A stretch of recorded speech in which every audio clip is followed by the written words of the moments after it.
you today? My name is Shanna and welcome to my YouTube channel, Whiskey and Wool. This is my Knitter's Life series where I share updates on my knitting projects and other life things that might be going on. Hi. So thank you so much for tuning in to, if you checked out my Cast On With Me episode 1 series. So I'm hoping that'll be a new series, or I'm expecting that'll be a new series that when I'm casting on a project, I can take a deep dive into some of the decisions that I made or that I'm making as I am casting on, so that I don't lose some of those details when I do these bi-monthly recaps of my knitting projects. So thank you for tuning in. Thank you for your feedback and your encouragement to continue making that series.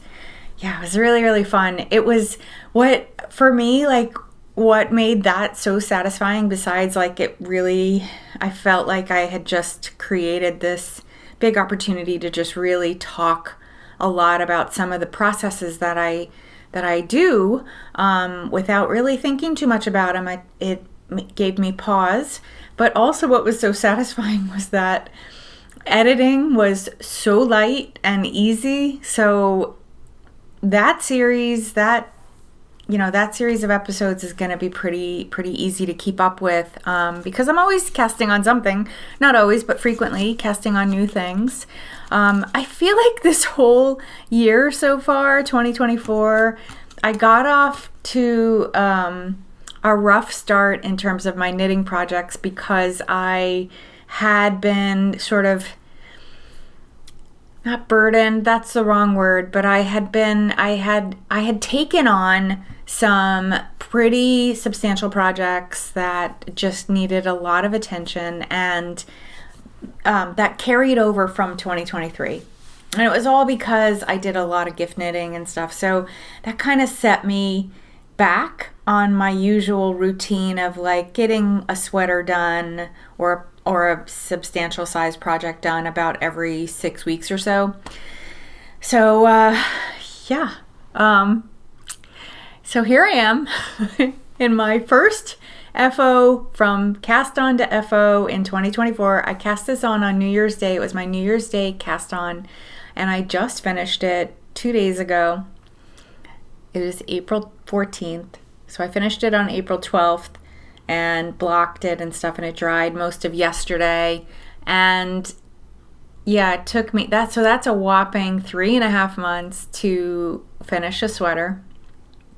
And I don't like having projects hang around that long. So unless they're really large projects like a blanket or like some big project, it wasn't fun to continually revisit this. But now I'm done. So what is it? I am wearing the Scottish check. It is from this book by Marianne Isager, and it's called A Knitting Life. I purchased this, I want to say like 9 months to maybe a year ago. I have been eyeing this sweater, the Scottish check, for a long time. I don't know if the book says when Marianne Isager originally wrote the pattern, but I think most of her, as far as I understand, and I might have this wrong, and please, if you know more, feel free to comment below. Her trajectory of being a knitwear designer started in the early 70s, I think, and then went through partly into the 80s. And she's Isager of the Isager Yarn Company. I don't know if she's a founding member or, I don't know of the story of that yarn company at all. So I don't want to misspeak. But I know I know her patterns are in their archive, in the Isager archive, which they share their archive and a theme with as far as I understand, with Danish designers every year, once a year, and then you'll see like a whole bunch of Danish patterns coming out that are inspired by the Isager archive. But Marianne isn't the only Isager designer.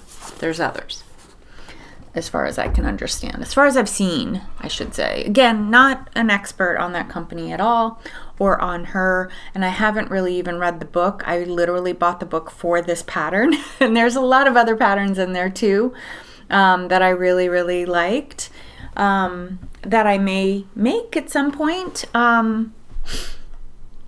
We'll see. I have it, I have it bookmarked or whatever. So anyway, Scottish check.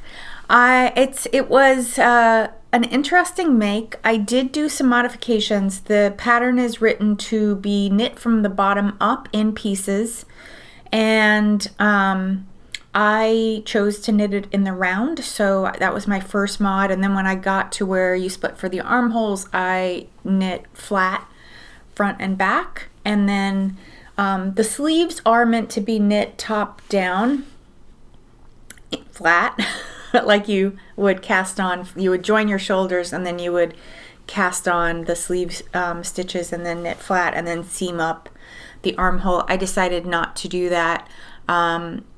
I instead, because I knit my body in the round, I just cast on all the right amount of sleeve stitches, and then from the top armhole, and then knit in the round all the way down. It worked just fine. I did have to be mindful because the cuffs are a 3x3 rib trim, so I had to be mindful that the number of stitches that I ended with at the wrist needed to be divisible by 6. And I mean, she gives you the count, so in the pattern, so I just used that stitch count to end with, and then did my own decreases, and yeah, I think it came out pretty well. It is, interesting. I had intended for this to have a little bit more positive ease. It has some. I have a very big cup size for my chest, for my rib cage, so something has to have a lot of positive ease for it to look like it would on someone who had a smaller cup size. So something that, like this sweater, I would say has about probably 6 inches of positive ease or so. It's not quite, I wanted it to be more. I think that probably has to do with the armhole. I may not have given myself enough of armhole depth, because I really wanted it to kind of be more like this on the body, but instead it's just hugging me around my chest, but it's nice and baggy across my stomach, which is cool. Anyway, I like it. It's a cozy feel. The stitch pattern is mosaic stitch, and I think that was part of what contributed to the knitting taking so long. All over mosaic knit. I don't think I've made an all over mosaic knit since I made the Shifty sweater by Andrea Mowry, but that sweater has some rest rows in the, like, I think it's every 2 rows I think are rest rows, and oh my goodness, the MAC thing, I don't know what I did that made balloons. Sometimes we get fireworks. I know some people do the thumbs up and they get like a thought button. Let's see. Nope. It's not gonna do it. So as I was saying, yeah, so the mosaic knit, it's like you're knitting it with the shift cardigan sweater pullover, shift pullover. Every 2 rows you're resting. So this one you're resting for 2 rows after 6 rows. Anyway, it's a slow knit, because you're pretty much knitting only like half a row each row you knit. So if you've done mosaic knits, you understand. I guess the advantage is that the yarn you're only carrying excuse me, carrying one at a time. Yes, you're only carrying one color at a time. So that's nice. And you're doing a series, each time you're doing a series of knits and purls, and slip stitches. So you're slipping some stitches of the other color, and then you're sometimes knitting, sometimes purling. Even if you were knitting it flat. I mean, I actually found, since I knit the pattern in the round up to the armhole, and then I had to knit the front and, the top third of the front and back flat, knitting in the round was a million times better with this pattern, a million times better. It was just easier. I could see the work, and I recognized more readily and more quickly when it was time to switch from a knit to a purl stitch. I enjoyed it much, much more. What else can I tell you about it? Oh, the yarn.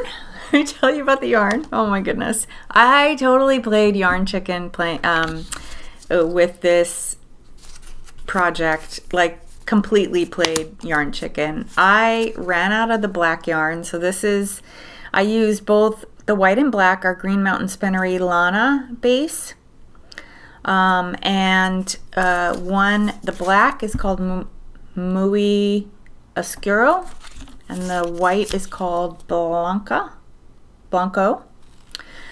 And then the mohair was, with the white, you hold a strand of mohair. This is what I have left. Actually, the white, I have 2 full skeins left of the white, so the white was no problem. I had more white yarn than black yarn. And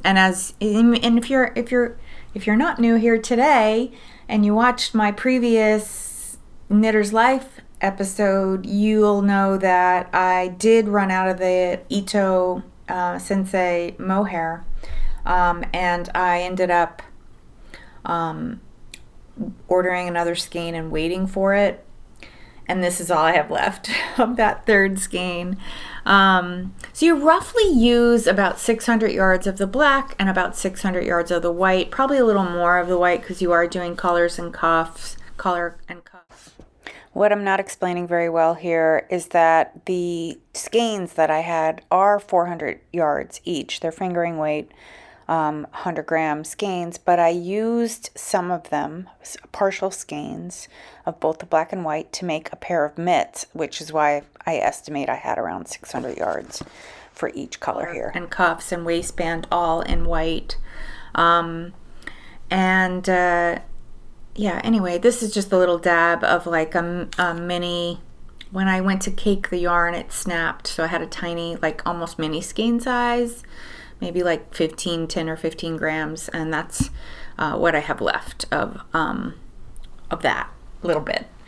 So yeah, you hold mohair with the white, and it gives it a really nice halo, and you're not using mohair with the black, which I think is really cool, because that way it's one less skein to juggle. So you're just juggling the 2 whites together and then the single skein of black, and you definitely get some really, really lovely halo with the fabric. What was interesting too, when I went to block this, the water turned really brown. Like, I don't have anything around me, but it like pretty, like dirty brown, which I assume was spinning grease. It was a little bit milky colored too, which I know can happen when there's lanolin in the wool. But I didn't notice so much blooming like I guess it's hard to see because the mohair is really taking over. And I did expect it to grow a little bit more just because, it's mosaic. And I just thought, oh, the fabric is really going to expand and relax and just kind of like cables do. But it didn't. It really didn't. It flattened, it evened out. But I didn't really get that expansive growth happening that I expected. But it's fine. Totally wearable sweater. I love to wear black. I know if you're like one of those seasonal color people, you know, black is supposed to only work on people that are, winters. I'm a spring.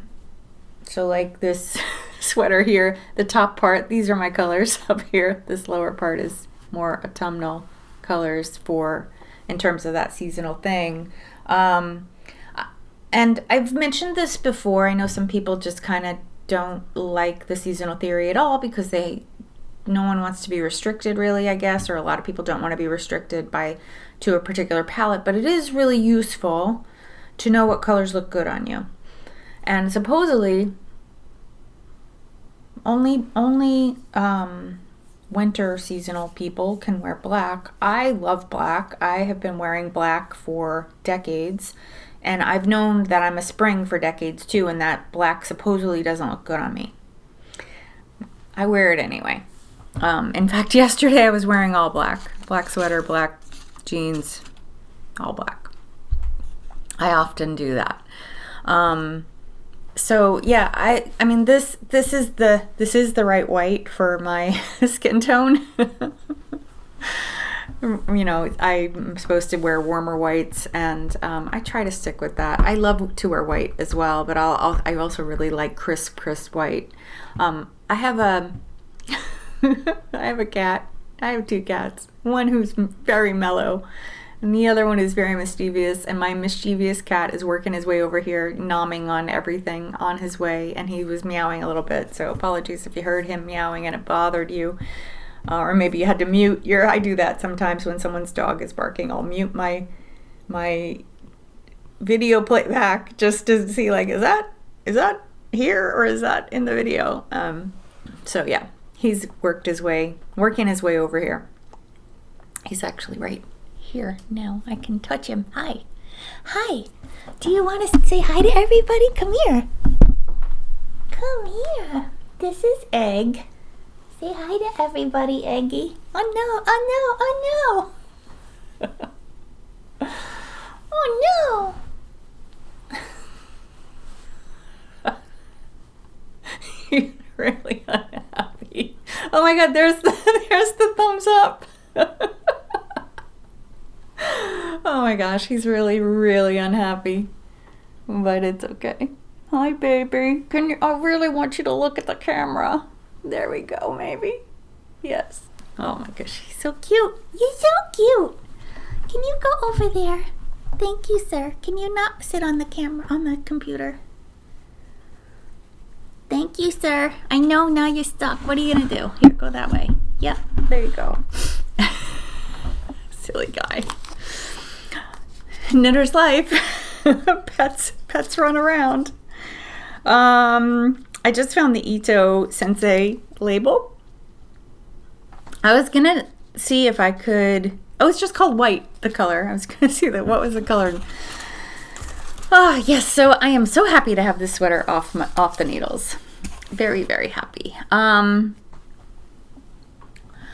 Catching you up on my whips now. I will talk about what Martha's wearing. This is Martha. Martha's my mannequin. She's my size. And yeah, what I did was to get my cup size, I made sure her rib cage was my rib cage size, and then I put one of my old bras on her and stuffed it until I got to the measurement that I am. Little concerned about the positive ease on this too. And this is a Colorwork sweater. This is Chiaro Scuro pullover, which means light dark in Italian, I think. Maybe it's Spanish, I'm not sure. But yeah, a little concerned that I'm gonna have another kind of semi-close fitting sweater here with this pattern. Can I show you it better? Yeah. I think this sweater is best viewed from afar because it has so much going on in the colors. So Chiaro Scuro by Carol Sunday is a pattern that she wrote, I think originally for using up a bunch of mini skeins that you'd have, like, and kind of putting them in a gradient or maybe like color order pattern, and going from the lightest colors to the darkest colors. And she gives you the layout of how to arrange those colors in a pretty sophisticated, thorough way. you could just feel the energy in the pattern when you're reading it. It's just like, wow, this woman really went all out with this pattern and just really did, like, gave you all the info. And whether you use it or not is up to you. She went on and made a second version using only Spincycle. She used the colorway Ghost Ranch through the whole thing. And there's pictures. I'll pop them on screen too of both versions, the mini skein version and the Spincycle version. I don't know why that was hard. I guess I got distracted. And I got excited about it because, not because I had a whole bunch of Spincycle of one color. No, I had about 10 single skeins of Spincycle, different colors. A couple were the same. So I had 2 skeins of Ghost Ranch. I had a whole bunch of other, the yarn I have in here is what is what I have left, and this is for sleeves. But like, to go through, there was one that was called like Summer Love. There was one called Cold Comfort. This is Ghost Ranch here. I had a couple unique to store colorways. So this like blue down here is a Siren Song from the Mermaid's Pearl. It was leftover. A lot of it was just leftover skeins or leftover partial skeins or full skeins that I had from previous projects. And then a handful of it, like the Cold Comfort, the Ghost Ranch, Rusted Rainbow, I think was another one. Those were all ones that I had just purchased in a mystery skein package a few years ago. And Stay Out of the Forest is this bright orange that's popping up. And I think it's also this sort of green, this like blue-green color, and the orange were together in one skein. That's Stay Out of the Forest. And I'd used that yarn for 2 different sweaters that I made along the way. So a lot of these single skeins had been sitting around for quite some time, either leftovers from projects, and I had put them all into this kind of like candy jar or cookie jar, glass cookie jar that I could see through, and they were pretty to look at and stuff. But I was excited to find a project that would just grind through all of them. Carol said, like, I think 4 sizes up through like 4 or 5, you only need 8 skeins of Spincycle to do the whole sweater. She does have it pretty close fitting. I want to say it's like either like 2 inches of ease or 0 ease. Oh, she says with 6 inches of ease, and then one was with 3 inches of ease. So she says 2 to 8 inches recommended positive ease. Of course, I didn't get gauge. I never get gauge. Like, it's so rare that I get gauge. Maybe with Joji Locatelli's patterns, I think I tend to get her gauge. But other like designers, I just don't hit gauge. There's my cat meowing again. He is, I don't know what he's asking. Anyone speak cat? Can you interpret for me? I actually think he wants to play a bit, because he's been sleeping for a few hours. So yeah, I didn't get gauge, and I do some math conversion to get the right circumference, and it usually works. But I just think in general, like swatching, when you swatch a small swatch, even like a bigger 5x5 swatch, I don't think you accurately get what your gauge is. I think it's pretty much there, but I don't think it's always on point, especially with color work. And I know it's really important to swatch in the round if you're going to knit in the round and all of that, but I don't find that makes a difference in my gauge except on small circumference. So these sleeves, I may go up a needle size just to make sure that they're loose, because I do know when I work color work in a smaller circumference, I do knit tighter. So like if I was making a color work sock or something like that, it would be a tighter gauge than if I was knitting in a broader, like a hat, a bigger around. Yeah, so this has been very fun knitting this. The The thing that I would recommend if you're interested in doing this pattern and you want to do it with Spincycle, I would say it probably would be a good idea to minimize the number of colors instead of doing like all the random skeins. Like maybe kind of settle on 2 colors, maybe 2 high contrast colors that are across the color wheel from each other, and use those, because that would then come out with a beautiful sweater. Because the Spincycle, it already, show you a nearly full skein, it already kind of cycles through colors for you. So like one of the mistakes I made with this early on, not in the first part, because I was doing, you do, not for the faint of heart. I don't know if you're going to be able to see, but no, you can't really. It's better if she just stays here. You do go right in, you start right out with a provisional cast on, you go right into doing the color work, and you're doing short rows at the same time, which I'd never done. Usually it's like, do all the short rows, now start the color work. So that was pretty eye-opening, and that's something that I'm going to look to emulate in other patterns if they don't already do that, because that's kind of, there's no reason, like you can go ahead and do your short rows while you're doing your color work. They don't have to be mutually exclusive. So in the mini skein version, she has a roadmap of when you switch out the colors. So I tried to follow that with this version because it was so heavy color.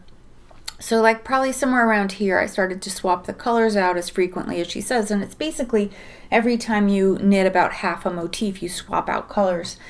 And then she has a way of like layering them so that you end up with this really pretty gradient.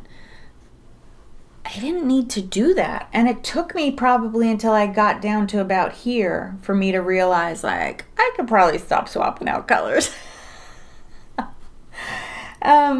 And the other thing that happened to me while I was knitting this was that there were some times, like when I did this blue-green stripe here next to this red, I was like, oof, this is rough. And then when I did this blue on rust and red section down here, I was like, oh man, this is a big yuck. But the overall effect is totally fine. Like when I'm looking at it like this, I don't even notice those things. Like I see the pops of blue, they look great. And I see the very, very small stripe of green. But I have to tell you, like when I was knitting that, I was literally like this going, oh my God, this green is so ugly. It looks so awful here. But I had it like 6 inches from my face, not literally, but you know what I mean? Like I was looking so micro and I really needed to see the macro. And in the macro, it works. So that was kind of a cool lesson. And, one of my friends, Beth McDonaldson, who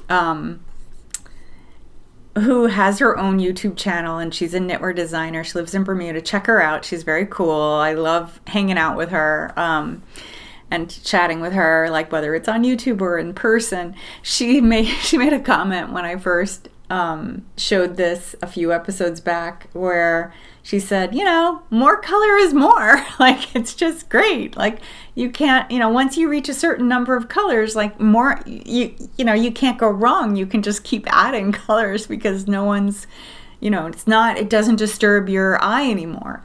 Like, you're not going, oh, that yellow, why is that in there? You're just like, oh, the overall effect is really great. So, anyway, there we have it. Little nervous about the sleeves. I don't think I'm going to get the effect of sleeves that she got and Carol Sunday got in her sample, simply because I just don't have so many colors left anymore. I do have this like pale blue, which is what you see right here. I'm not going to be able to match them. I can probably match the sleeves pretty closely to each other. I'm not going to be obsessive about that though, because that just will sap all the joy out of the knitting for me. So I'm going to do my best to kind of match what's happening here, but I don't have any more of this light, like cream color. I don't have any more gold.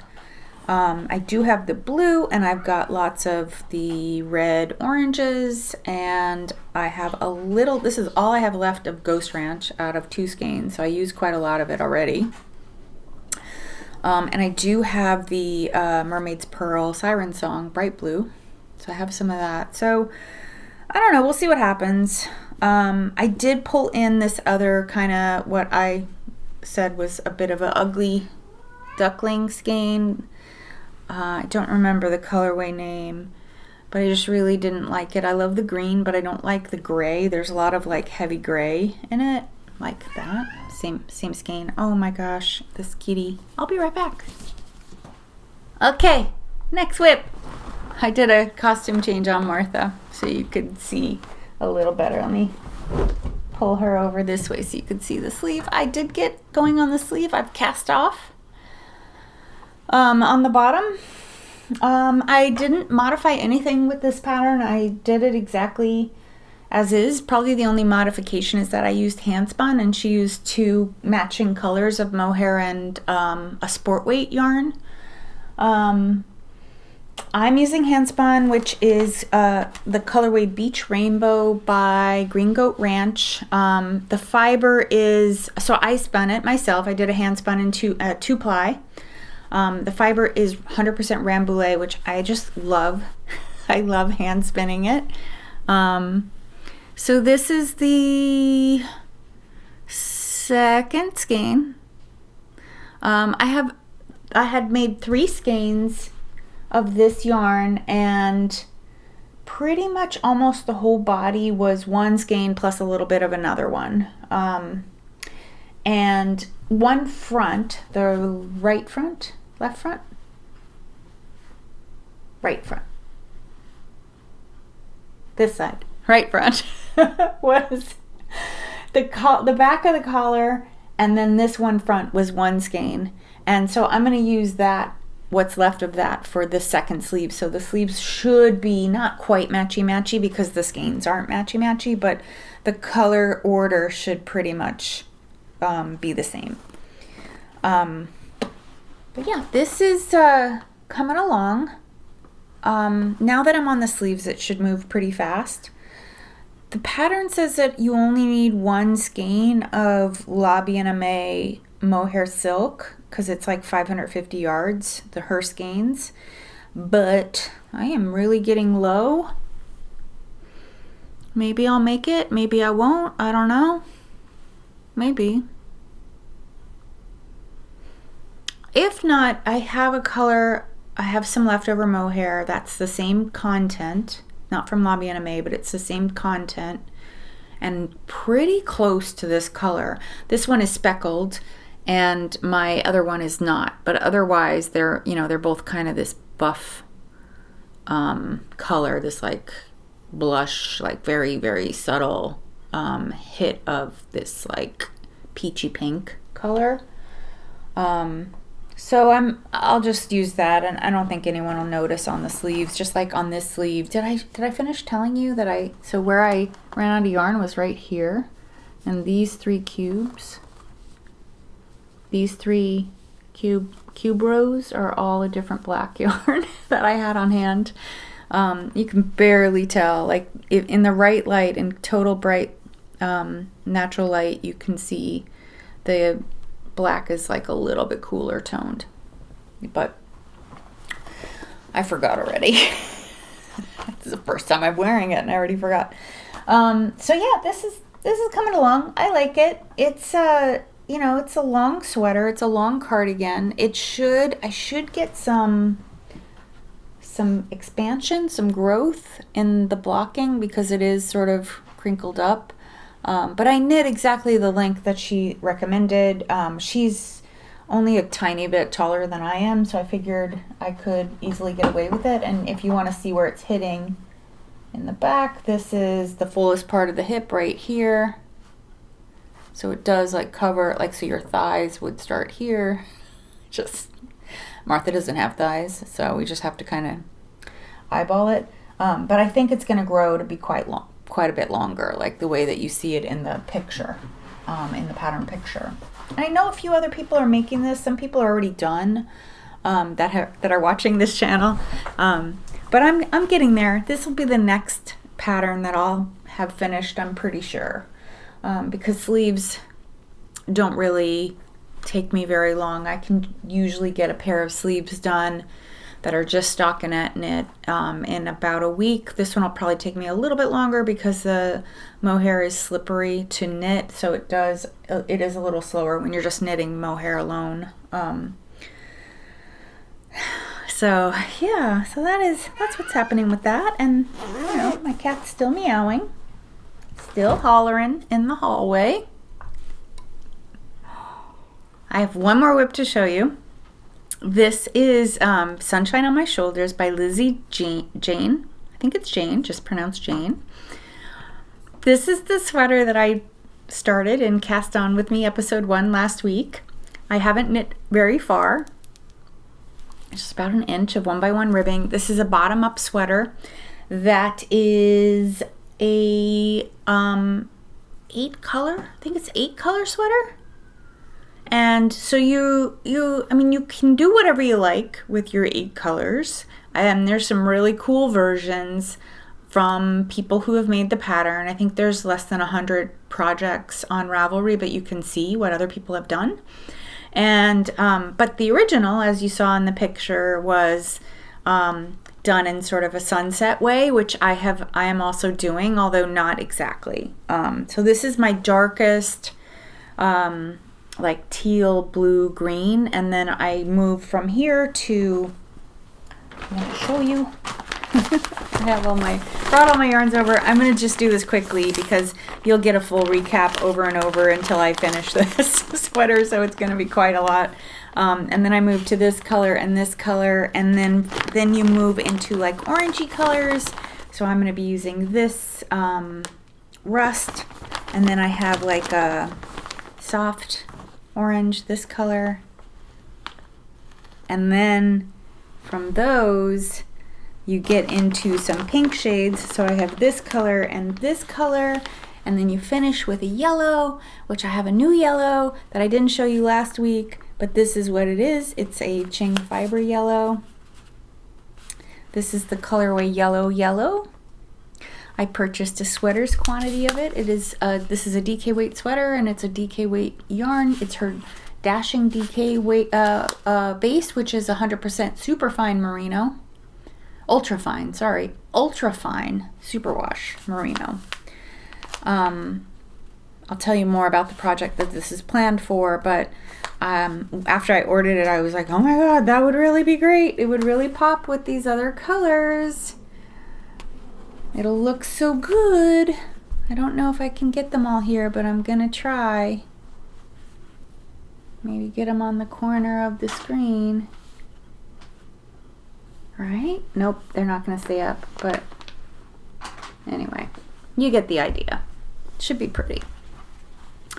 All these multicolor sweaters, and it's so funny because like this is more my jam in terms of colors. Like I love color. I do wear colorful things when I'm not wearing black, but I don't naturally. I gravitate towards making very colorful projects, but I don't gravitate towards wearing very colorful clothes. So I was telling a friend of mine who's also a knitter, and I work with her, and I was telling her, I was like, I really love knitting this. I don't know if I'll ever wear it.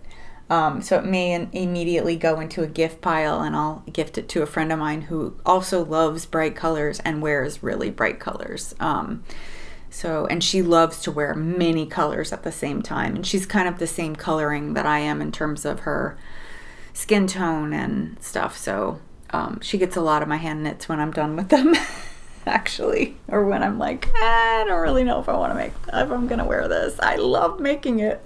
I don't know if I'm gonna love wearing it. I do think I'm gonna wear the Chiaro Scuro. I keep mixing that up with the Mui Oscuro. I do think I'm gonna wear that. Like at first I was just like, this is gonna be fun to knit, but I don't know if I'm gonna wear it. But now that I've got the body done and I'm looking at it, and I'm like, yeah, I could wear that. assuming that I like the fit, and I think I will.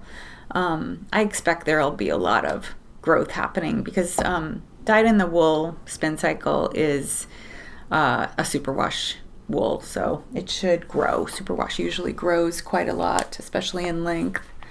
But yeah, that's all I have. So technically this is yarn acquisition. This is the second sweaters quantity I bought this year. So I generally don't buy yarn unless I have a project in mind.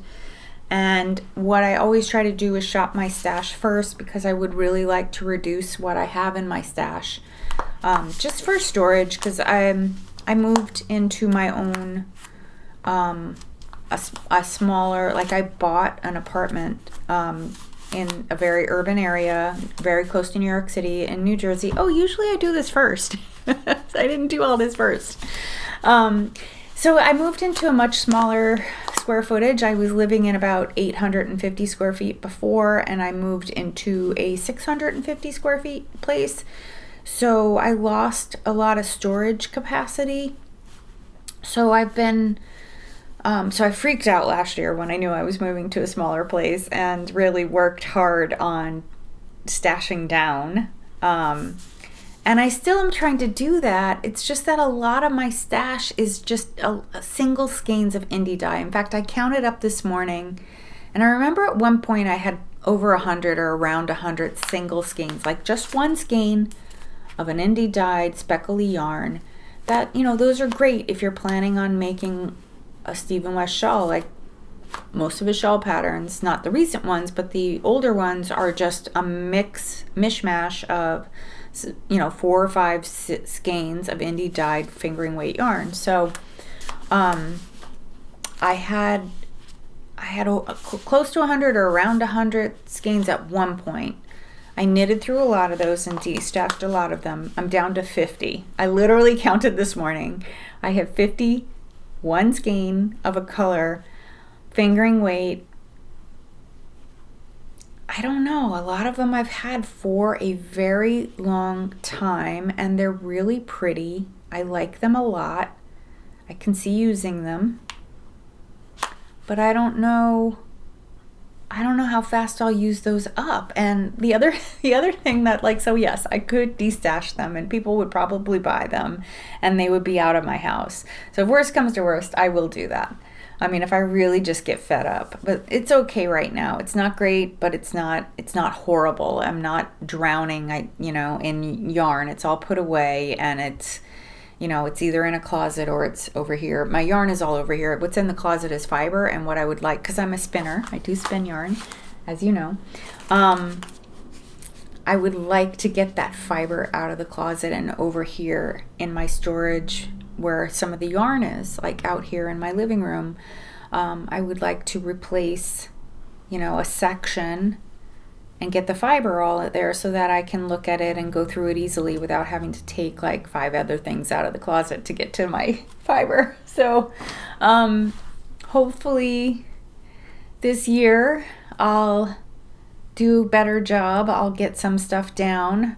I did really well last year.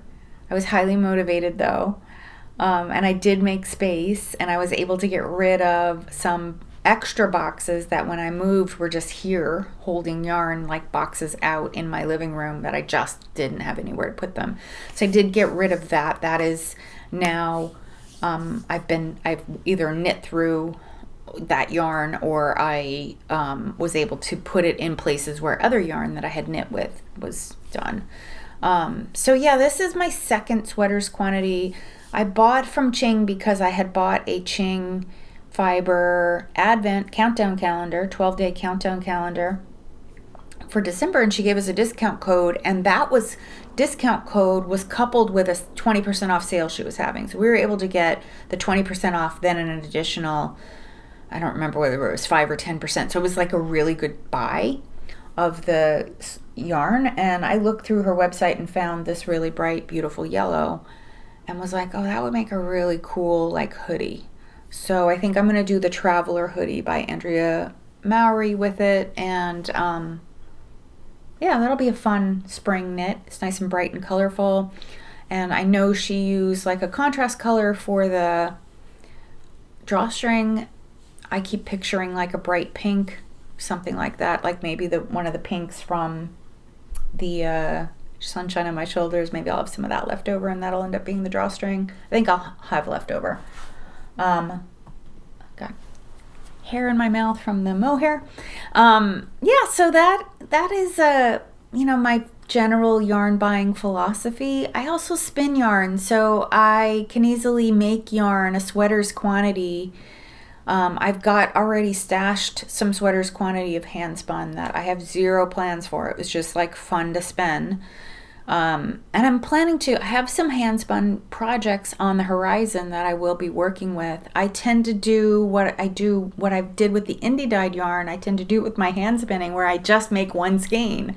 I buy fiber and it's just enough for one skein. So, and I try not to spin those unless I have a reason, or if I'm really just highly motivated to just get that yarn, that fiber spun, because it's just so beautiful and I just want a new project.